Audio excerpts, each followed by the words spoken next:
Hey everyone, what's up? This is Unrested back with another JFAQ. And today I'm going to go ahead and focus not on myself or my channel, but actually another channel, or should I say podcast, that I was recently asked to partake in. And that is actually Tokyopodcast.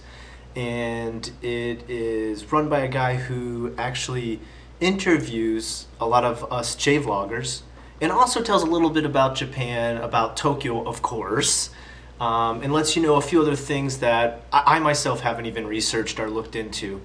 I've actually taken his interview that he did with me and put it on my channel for today. And this is to help promote his channel too, because a lot of times I like to, give a hand to some of the people who start up a channel that I find particularly full of talent and skill. And this is definitely one of those. You'll know right away from the presentation of the video, the quality of the art and stuff, and even the intro itself, that this guy has obviously put a lot of work into what he does. Now, of course, like I said, it is a podcast. It's pretty much just like a radio interview.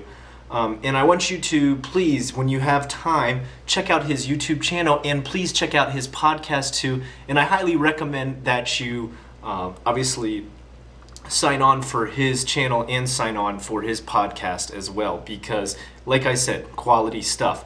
Now I'm going to go ahead and shut up and let this thing take place. I hope you enjoy this. Afterwards, add his channel.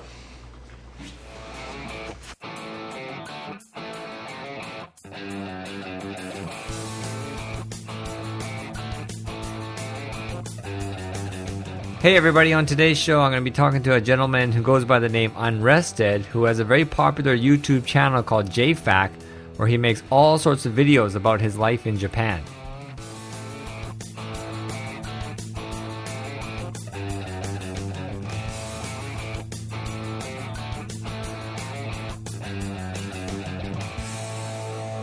Hey everybody, welcome to Tokyopodcast. I'm your host, Anthony Joe. And on today's show, I'm going to be talking to a gentleman who goes by the name Unrested, who has a very popular YouTube channel called JFAQ. And he has over 140 videos documenting all aspects of his life in Osaka. And actually, his YouTube channel was part of the inspiration for me moving to Japan. It was after watching his videos that I decided to move to Japan.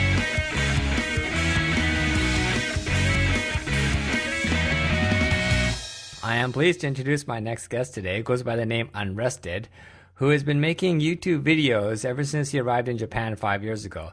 He has over 140 videos and over 850,000 views on his YouTube channel. And what I like about Unrested videos, unlike many other foreigner-made videos here, is he goes into a lot of details about the Japanese culture and what it's actually like to live here and work and live with the Japanese. So I'm really excited to talk to him about his insights living in Japan. Hey Unrested, welcome to the show. Hey, thanks for having me. Now, I gotta tell you something that you don't know, but your YouTube channel is actually the reason why I'm in Japan. Really? Yeah, seriously. That's flattering. Because I'll tell you why, is because a few years ago I sold my business in Canada and I was kind of traveling around the world trying to figure out where I wanted to live. And I'd been through Japan many times. And I actually used to live here when I was a kid. I lived down in Oita on the island of Kyushu. Oh, okay. But I was a kid. I was like 6 years old, and I never really considered living in Japan as an adult. I know all those kind of myths about Japan that most gaijin have, like it'd be too expensive, it'd be too difficult, the culture's too rigid. I never even really considered it. And then I was living in Germany for a while and wasn't really digging that too much. So I went back to my home country of Canada and I was just kind of surfing the web and I came across your videos. And I can't remember what you were up to, like maybe 100 and something at the time. So I started watching all of them. And after I watched all of them, I was like, damn, I gotta go to Japan. I realized that because I'd always been here on holiday, and I knew I knew how much different it is when you actually live here. Yeah. But I never had any insight into what it was like to live in Japan, I never really talked to anyone like, what's it like to actually live there as an adult and actually work there? So after I saw your videos, I was like, you know what, maybe it's not as bad as I thought. And I made the move, and a month ago I arrived in Japan. Wow, that's exciting. I never would have suspected that. So tell me, but this show's not about me. um, Tell me, you're originally from America, is that right? Yes, that's correct. And how long have you been in Japan now? Yeah, going on 5 years now. Wow. And what made you decide to come to Japan? Well, I was a teacher in America, just like I'm a teacher here. I was an art teacher in America. And I was actually at a public school that had the art program taken away. The government just didn't want to fund it anymore, so I was out of a job. I wanted to continue teaching, but I kind of wanted like a new experience. So I started to really investigate what it would be like to teach in another country and what kind of challenges would you face. And one of my big things that I looked for was I really wanted to take in the culture of a new country and take in the language, because I felt honestly I felt a little stupid only knowing one language. Right. And I searched around, everything from Taiwan, Korea, Europe, and I really felt like, wow, if I go to Japan, I am definitely going to be forced to learn their language and really learn their culture to fit in and make it there in teaching. And that was really why I chose Japan to continue teaching, number one, and number two, to be fully immersed in a language and culture. Had you been to Japan before? Never been to Japan, barely knew anything about it really before I started to research different places. When you started to research it, what were you kind of finding out? Because if you do a search on YouTube, there's just as many positive videos about Japan as there are negative videos about Japan. Yeah, all these that's people, gaijin getting angry at all the Japanese ways, and So when you started to do some research, what were your initial thoughts about it? Well, the one thing I really noticed was that I guess I should say I noticed this a bit after I got here too, was a lot of stuff was out of date. Right. Stuff was pretty obsolete. A lot of stuff was written about the bubble era. Right. And unfortunately, the internet wasn't as helpful I would have liked, especially at the time of JVloggers. The Japanese video loggers were not very many at that time. I think there was maybe Hiko Simon and Gimme a Break Man, if I'm correct, at that time when I started looking. Right. So I didn't really find that much stuff about it, and the stuff I did find was related to companies that used to bring people over, Kaiwa, that used to bring people over like Nova and the JET program and stuff like that. And I noticed that no matter what, even if it was an outdated site, they definitely said you kind of had to submerge yourself into the way that Japan worked. You couldn't really just bring over your Western ways and be, bullheaded with them. And that kind of attracted me in that sense. So that was one thing I found across the board, that it said, you're not going to come here and, flout your Westernness, I guess you should say. Not to bash any Americans, but kind of the stereotype is that Americans go to another country and then complain that it's nothing like America. Yeah, I agree with you on that. I mean, that's very true. I still see that now. A lot of what I call the fifth-year college students. Nothing against young people who come to Japan. I still would like to consider myself young. But some people come over. I guess it doesn't happen as much because Nova's gone now. Well, it's kind of gone. And they used to just come over with Nova and treat it like a fifth year of college and party and, yeah, kind of just, why isn't it like my country type deal. Right. And, so I agree with you on that aspect, definitely. For those of you who don't know, Nova was a large English language school, right? That went bankrupt because the owners. I actually came over with them. You came over with Nova before they went bankrupt because the owners weren't managing the books properly, to say the least. Yeah, that's a nice way to put it. So you came over here with Nova. And what was that like when you first arrived in Japan? Did they actually take care of you? Did the school take care of you? Were you left on your own? To be perfectly blunt, it was a pretty negative experience. I really don't feel like anybody should come over here through that. If you can avoid doing that, I would highly suggest it. They treated employees like cattle, pretty much. And 2 months after I got here, they went bankrupt. So my experience was not very good. Did you ever think about heading back? Honestly, yeah. In my first, probably after I got past about 3 months. But, that was actually something I had read about online, was you're going to they said the honeymoon period is 3 months, and you're really going to hit a wall and be like, wow, I'm actually living here. I'm not, just a tourist anymore, and everything that I'm dealing with every day is going to be the rest of my life here if I continue to live here. Right. And I guess I was at kind of a bad time because you're here where you're pretty much, you've dug in, you've settled into the society, but you still don't know enough language unless you, I don't know, studied extensively or taken college classes. So I was studying, but I could barely still speak Japanese. I still really didn't understand the culture at all. There was quite a bit I didn't understand. And all my friends got sent back. Like they didn't necessarily get sent back, but Nova collapsed. Right. And every single person I came over with was gone. I came over with, on my plane, there was about 40 teachers, and myself and one other teacher remained after that. Wow. So I lost like all my friends, all my Gaijin friends. After 2 months. Yeah, so Wow. my third month was really rough for me. A friend of mine, I moved to Japan from Thailand. I was living in Thailand for a couple years before I came here. And a friend of mine who just moved actually the other way, he moved from Japan to Thailand, was giving me advice. And he said, until you get the language down, the first thing you got to do in Japan is make Japanese friends, because you'll rely on them for so many things. Yeah. And I'm really finding that too now, trying to get a telephone and my electricity, how to pay that and all that kind of stuff. Yeah. So I can imagine it must have been difficult after the second month to suddenly be completely on your own. Yeah, because I had to find everything. You couldn't stay in your Nova apartment anymore. I had to do pretty much all of it. But yeah, pretty much the same advice you got. I started to find Japanese friends, and that's the great thing about this country is people will really help you out with that stuff. It might just be somebody at work, just a common like employee you work with every day, and if you ask them to even do stuff like, hey, help me set up a phone, help me set up electricity, they're more than willing. They're actually quite excited to help you. That's one great thing about this country. I found the same. Now let me ask you, you came over with Nova, and obviously that situation wasn't that great. However, someone else who's saying is in America or in Europe and is thinking about coming to Japan through an eikaiwa or through a language school, would you still tell them not to do that way, or is it just because Nova was not that great?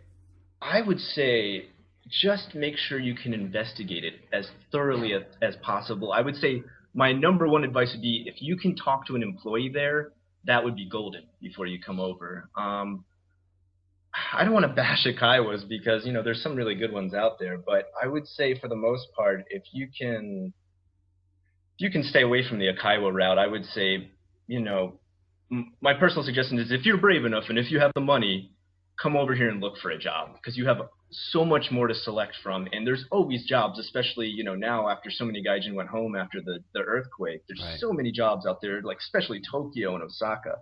If you can do that, I would highly suggest that. If you're brave enough and you've got enough money, like I said, I would highly suggest that over using one of these companies that just brings you over, unless you've thoroughly investigated it. Because with these companies, like you said, you were on a plane of 40 other teachers. So you're just another employee that's coming over. And I think perhaps some of these eikaiwais look at foreign language teachers as, commodities, like can be easily replaced with the next one coming on the plane. Yeah, like I said, cattle. Right. So, but then on the other side too, coming over here, Japan on your own is really difficult. Like you said, save up a lot of money. Yeah. And be prepared to pay for a lot of fees and sign a lot of paperwork. Yeah, it's intimidating. I say to do that. I didn't do it, so it's kind of like hypocritical. But at the same time, I really felt like I would have had a much better start if I had gone that route. Right. So, but yeah, you're right. It's really intimidating.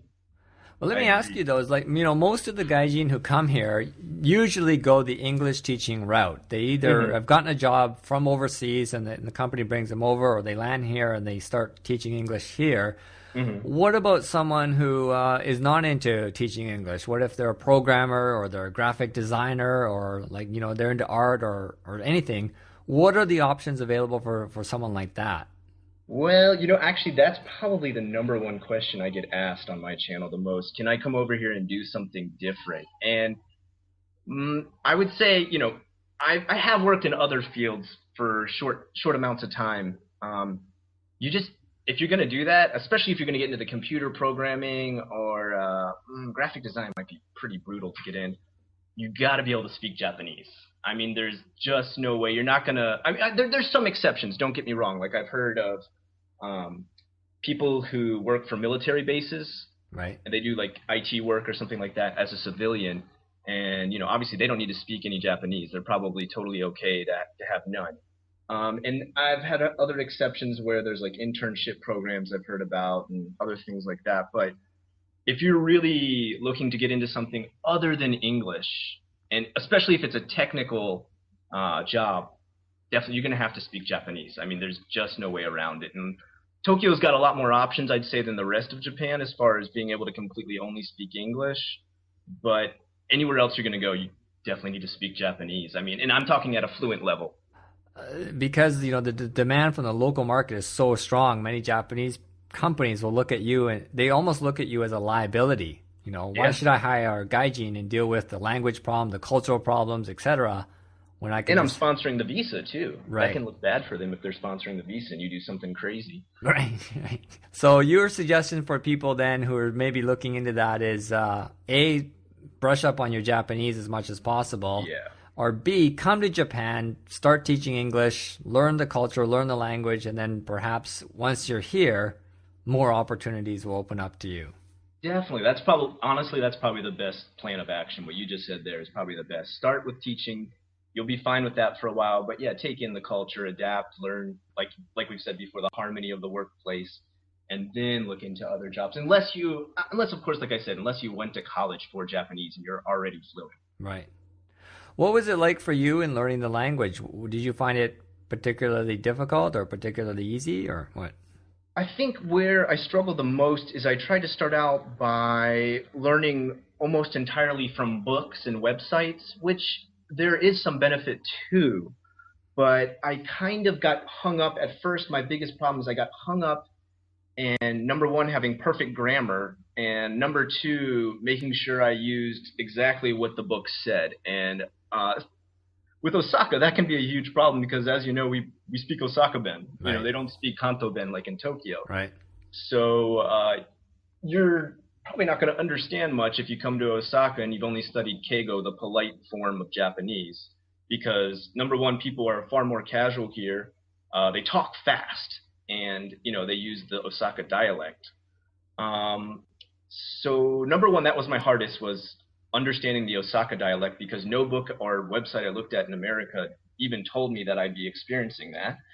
And number two, I think this is probably the best advice I could give anybody who's really wants to be able to learn and speak Japanese, is worry more just about speaking it than anything else. Trip over your sentences, mess them up, absolutely butcher the language.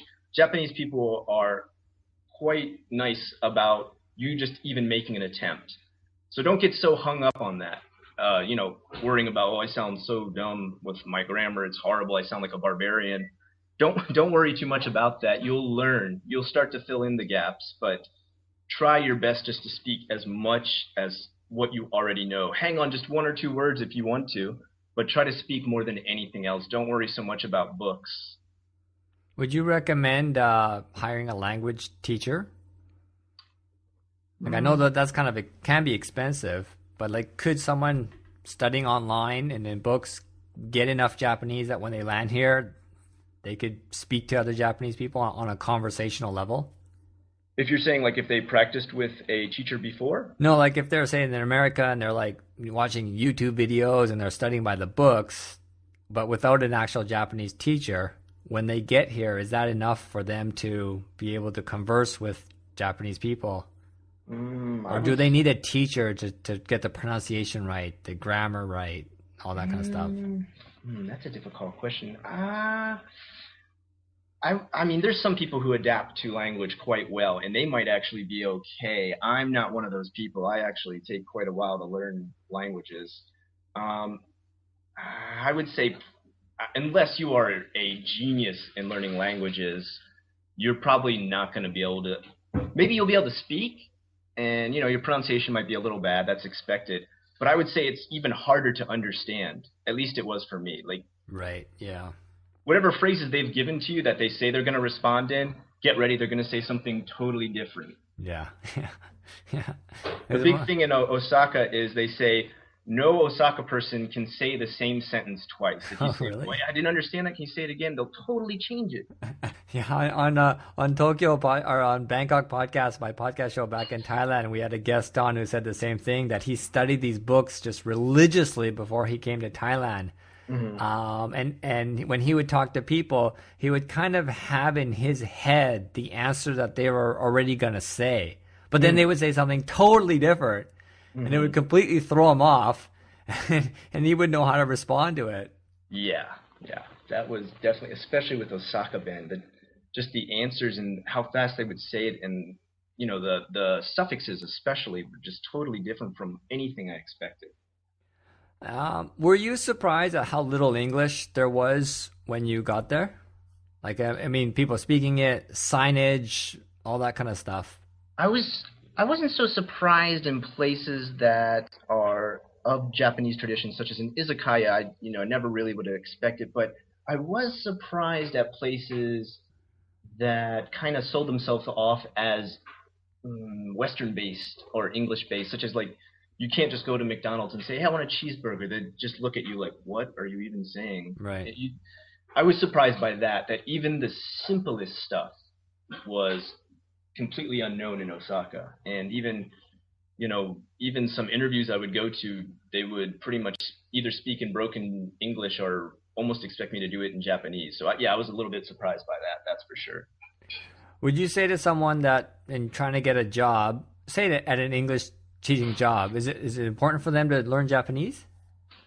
I would say yes, because of the fact of how much it'll help you out with harmony in the workplace. And I guess that's a whole nother topic, but once you start to understand how well and how much you have to kind of assimilate to the harmony in the Japanese workplace, you'll start to understand how much you learning the language is appreciated by the Japanese.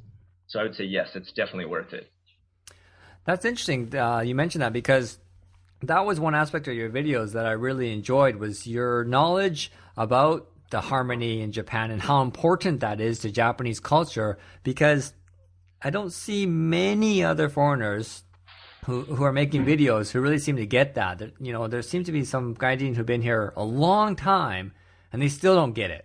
Now, obviously some do, but talk a bit about that. I'm specifically referring to your JFAQ number 125. If you're listening to this, go to Unrested's channel. I'll link to it on my website, and look for number 125, where you talk about how important harmony is, not losing your temper, not getting upset, is to the Japanese culture. Well, it's kind of something I learned almost from other people, kind of, in a sense. I've always been a pretty calm guy in general. I don't really tend to get too explosive, aggressive, or boisterous with my temperament in general. But I did, of course, meet people who, as you said, came over here and almost kind of tried to, force Western tradition on people here. I'd seen it. And I guess I would just see the repercussions from that. And it really startled me, like, wow, that really definitely makes everybody extremely uncomfortable in the workplace. And I started to observe, well, what makes them comfortable then? What do the other people do that, what do Japanese people do with each other that makes them comfortable? So that's something I started to actually sit down and really observe and try to take in as much as I could, because I started to realize how important it was from watching other people make, I guess, massive mistakes, such as, like you said, explode with anger, or just even get too personal with stuff sometimes, where you don't really want to get too personal in the workplace. Really? Like you can't ask someone like, "Hey, how was your weekend?" or something like that. You don't do that here? So, for instance, conflict at work would be something that needs to be kind of tiptoed around. If you're either experiencing it yourself or you happen to notice that it's happening between other employees, it would definitely be something where, especially if it has nothing to do with you, completely you need to stay out of it. Don't try to get into gossip. Don't try to get into rumors. it would be pretty it would be a pretty ostracizing experience if you did that, because it's not really something you want to get into in Japan. It's not, if it's not your business and it has nothing to do with you as far as conflicts, then you really got to stay out of it, because it would be, I would say, really out of place in the Japanese workplace to just even delve in a little bit, like, oh, what are they fighting about? Oh, what's going on recently between this teacher and that teacher? And they would definitely shy away from even getting into that and be uncomfortable if you had brought it up. Do you find at all that your own personal identity here is kind of, I don't want to say melting away, but kind of changing a bit? Like, you know, Yeah, definitely. like I meet many foreigners who, gaijin who come here or leave their home country, and one of the main reasons why they leave is they always say, like, I want to start a new path in life, forge a new identity, create something new and exciting. And then they come to Japan, and the whole deal with this country is to conform. Yeah. So I always find it kind of ironic that these people leave their home country to forge this new path in their life, and then they come to Japan, and the whole deal here is no, no, no, no, no. Be like the rest of us. Yeah, join the hive. Right. Yeah. So do you ever kind of feel a bit of a conflict with that? Like, do you kind of feel yourself becoming a bit of a robot salaryman type of thing at times, or not? Yeah, no, I definitely see that. I definitely say one of the most noticeable things about myself is making strong opinions or being outspoken at the workplace. Not that I was a loudmouth back in America, but if I felt something could be improved, I would bring it up with a higher up. Not necessarily to create conflict, but I thought possibly to improve or make something more efficient. Right. Whereas here in Japan, it's that shogunai attitude where nothing can be done. Right. You don't try to change something that's been in place for sometimes hundreds of years. Right. Especially I'd have to say when I work in the public schools, there's obviously some input I could have as far as how English could be absorbed better, is a nice way to put it. Right. And but I'm not going to come here and change that. That's one thing I really had to come to terms with. I had to understand that you're not going to butt in and suddenly change something that's been done by the Board of Education just because you think your way's better. And because of that, I would say I'm probably more quiet than I would be at American workplace, and I'm definitely keep my opinions to myself. Don't you think, though, if I can, let me play devil's advocate here, is that Japan needs some change? They need gaijin input into how certain things are done. But if all the gaijin here are staying quiet, nothing's ever going to change. Yes, yeah, I agree. If you look at their school system, I mean, this country studies English fanatically, more so than most other countries I've seen. They've got English language schools everywhere. They start even in kindergarten now, I think, or some really young age, right? Yeah. And yet, when they graduate high school or university, they can barely put a sentence together. Yeah. So, I mean, obviously that system isn't working to produce fluent speaking, English speaking Japanese. Do you think that, perhaps gaijin coming here, if they've got some educational background like you have, should speak up a bit and say, hey, wait a minute, I think we should try it this way?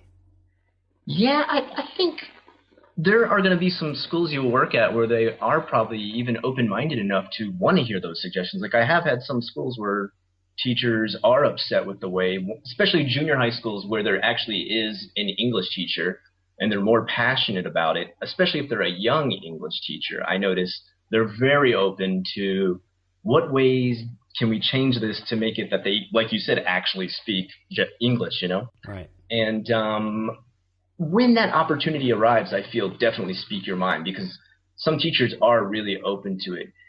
If there's other teachers set in their ways, like I've experienced quite a few times, there is still room for you to make suggestions, but there's a certain way to go about it. Right. And I think that can best be explained by, Hiko Simon made a video about how to argue in Japanese. And I don't know if you know what I'm talking about, but I would say definitely learn the proper way to argue in Japanese, where it's not an aggressive, all-out, combative argument. and not ferocious by any means, but more so subtle hints that try to perhaps change their mind to the same thinking as you. Right, right. So yeah, I think definitely, there's places where you're offered the opportunity, speak up, yes. And if you're not, still be passionate about what you do, but make sure you go the right route. What has been for you one of the most confusing or complexing or something that made you scratch your head about Japanese culture? I would say there's a lot of stubbornness in Japan. I can't really think of a nicer way to say it. There's a lot of stubbornness set in, well, this is everybody says to do it this way, so we do it this way. For example, I'd say one of the most ridiculous things ever, and I've researched it, so I know a bit about it, is the water bottles that are around plants. You've seen it, right? Yeah. They take the giant water bottles, fill them up, and put them around anything that they don't want cats to climb on. Right. That's why they do it. They think that the light reflecting off the water scares cats away from messing up whatever they're trying to protect. Right. And this comes from a TV show, one of these variety shows. I don't know exactly which one, but one time it was discussed on a show that, I do this, and it scares away the cats. But anybody who has a little bit of knowledge or has researched, any just a tiny bit about animals in general knows that a cat will look at it maybe once or twice, maybe be scared, and then be like, okay, this is just a water bottle. I'm going to climb around it and do what I want. Right. But because a TV show said it, they followed it religiously, and you still see it everywhere. Yeah. Same in my neighborhood. And some people, they've got their whole front walkway lined with bottles. It looks horrible. Yeah, it looks terrible. Yeah. So you're worried about a little spot being messed up by a cat, so you'll ruin the entire look of your place by putting water bottles everywhere. It's counteractive, if you ask me. So yeah, I guess there's a lot of counteractive stuff I see like that, where I'm just like, what? Well, it looks horrible now. Why would you do this? To me, it seems like there's a lot of contradictions here. Yeah. Contradictions and stubbornness. Right. It's like they're like super efficient, but also super inefficient at the same time. Yeah. Like getting my apartment, I needed a mobile phone number. They wouldn't rent it to me if I didn't have a mobile phone. But then when I went to the mobile phone company, they wouldn't give me a mobile phone unless I had an address in Japan. And I just kind of looked at them like, excuse me? Yeah, one friend said it best to me one time. She said, Japan lives in the future and the past all at the same time. Yeah. That was the best comment I ever heard about it, yeah. Now, you recently had a baby, is that correct? Yeah. What was that experience like going through the Japanese hospital system? Were you worried about it? Was it decent? Were you scared? What was that like? Yeah, it was a little bit scary. I mean, in general, I'm not as sure about some of the experiences I've had in Japan. Anybody who goes to the hospital once here knows that whether you break your leg or you get a sore throat, you get the same bag of medicine. Right. And so I've only been to the hospital twice since I've been in Japan, and both experiences were, I wouldn't say bad, but not exactly very helpful. Like I didn't feel better or get any kind of medicine that helped or really even get knowledge of anything that helped me out. So I'd say I was a little bit worried. And actually, we did kind of have a little bit of a bad experience. We started at a women's clinic that's specifically only for women having babies. And that's something you would expect would be quite good at handling it because that's their specialty. Right. But we started to hear stuff from other people who had said they had gone to the same one and were really unhappy with the service, really unhappy with the quality of the doctors, and that they were actually quite bad at what they do. And as we continued to go there, we found everybody was really right. My wife had a kind of a condition during that was a little bit critical, and they totally didn't catch on to that. They messed up the sex of the baby, which, okay, I can let that pass. I mean, that still happens. And the most upsetting thing was my wife had a condition where it would have been a danger to the baby to make a major trip in her condition. But they didn't even catch that, and they said, "Yeah, go ahead, take a trip to America, like a 16-hour, flight." And before we left, she was a little bit worried and decided, just I'll go to get one more opinion. The next place we went to, the doctor's like, "You definitely cannot go in your state. You would jeopardize the baby's life." And I mean, it was like that bad of a drastic call. Like they had messed up that bad. Wow. So so I have to say I was a little bit upset with that. I would say, and I'm not saying that hospitals are bad here, but I would say it's important to get a second and even a third opinion if you're not totally sure about something. Make sure you ask around and get people to tell you what hospital is best. Because what she did do was go to another one that people started to recommend. That they're like, well, I started at that one and then I ended up at this one because it had such a better reputation. And luckily, when we went to that one, the service was great. The doctors were great. She was taken care of great. And luckily, we had a healthy baby because of it. Right. But, I mean, the other place was so bad that, I mean, they could have had multiple cases for malpractice in America from some of the stuff I had heard, like after some of the horror stories I heard about that place, because we started to research it more after we left, and wow, it was bad. Yeah. That's something that surprised me when I was in Thailand, talking to my Japanese friends there. Many of them who come to Thailand for any major medical procedure, because one, it's a lot cheaper than in Japan. But I was surprised when they told me that the quality of the care is a lot better in Thailand.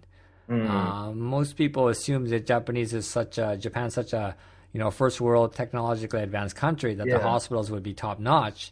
But the Japanese themselves warned me, same thing. They said, if you have a problem, go to 2 or 3 different hospitals and talk to 2 or 3 different doctors. Yeah. Because their service there can be dangerous. Yeah.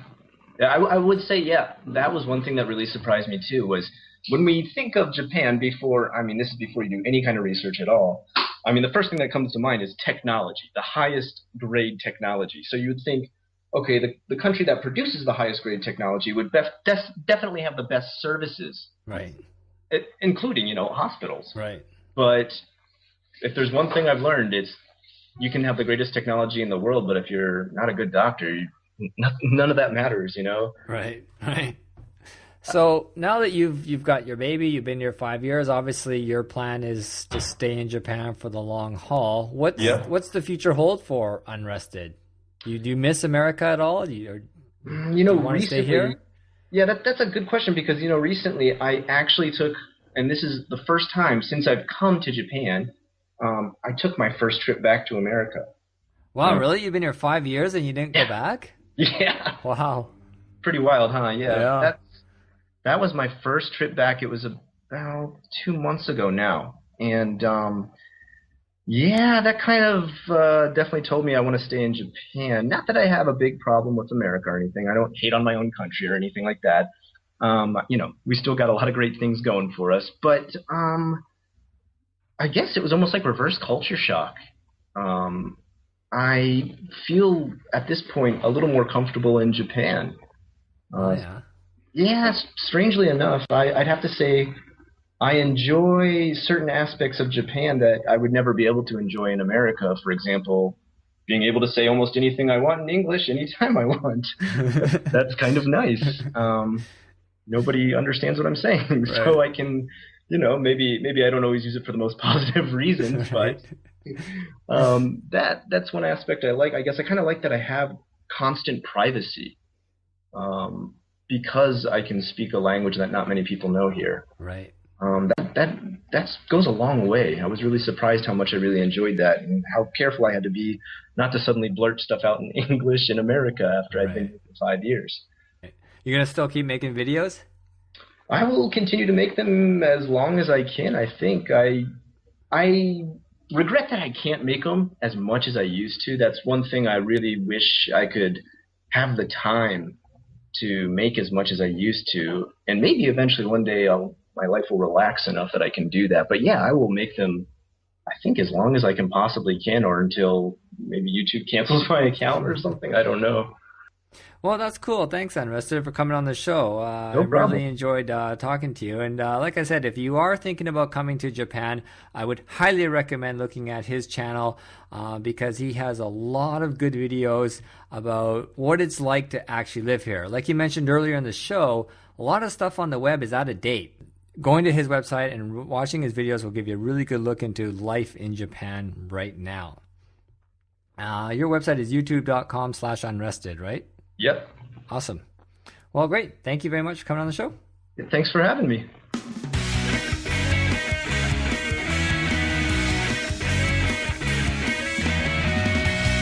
Thanks again to Unrested for coming on the show. If you are thinking about moving to Japan or you're interested in living here, I would definitely recommend checking out his YouTube channel because his videos give you a really good insight into what it's actually like to live here. It's got 140 videos, so they take a while to go through, but highly, highly recommended. Don't forget, if you're in Tokyo and you want to check out some robots, the International Robot Exhibition is happening at the Tokyo Exhibition Center from November 9th to the 12th. Go there and see what the future of robotics is. That should be a lot of fun. That's it. Thanks for listening, everyone. I am Anthony Joe, and bye-bye.